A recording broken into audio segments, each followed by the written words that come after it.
Rachel Evans never wanted to be a social worker. She was a soldier.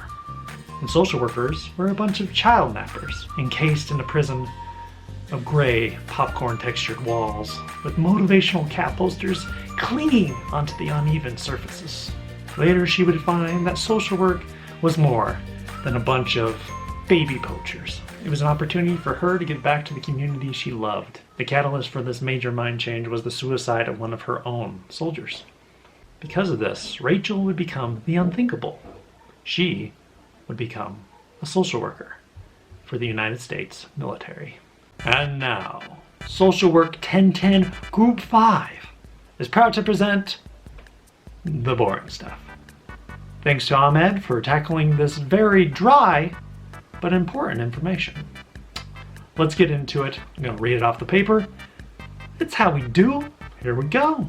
Rachel works for the DHA, the Defense Health Agency. Their mission is to support the National Defense Strategy and service military departments by leading the military health system as an integrated,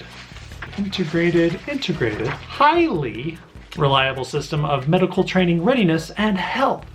The goals and purpose of the DHA are to create an integrated, efficient system which military personnel can access the healthcare and services that are needed.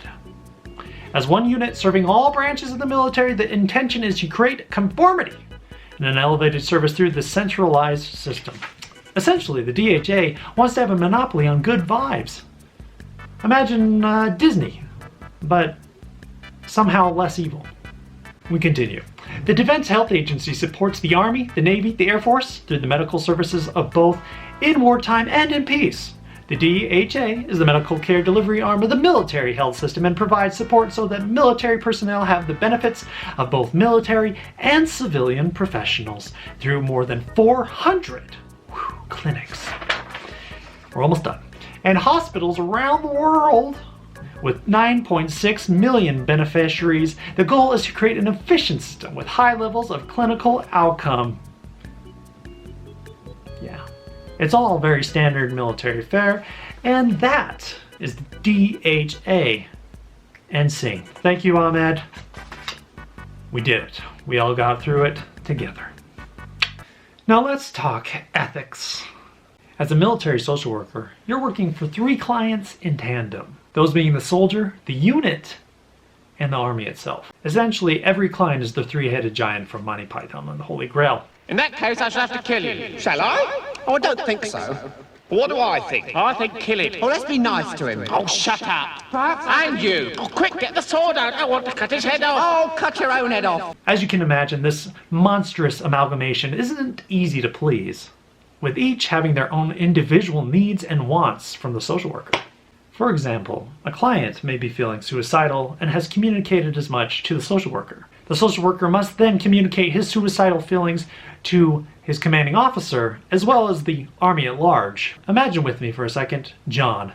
John works at McDonald's and comes to me and tells me, hey, I'm feeling suicidal. Then I go straight to his boss and tell him that John is thinking about committing suicide.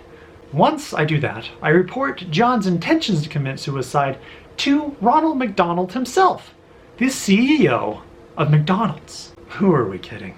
We all know who's in charge. Look at that face. He's brimming with confidence. Now, what's to blame for this ethical orgy, you may ask? It's pretty simple. Guns. Every client has easy access to a gun and has dealt with a significant amount of trauma. These two things, not the best mix. So, unlike many other social work fields, the military code of ethics is more of a nice, morally gray color rather than a stark black and white. However, the focus is the same. Help the client above all else. That's it for Ahmed and myself. We want to say thank you for watching, and be sure to like and subscribe and hit that bell for more notifications from Group 5. And stay tuned because the presentation is not done yet. I know, how exciting. Bye.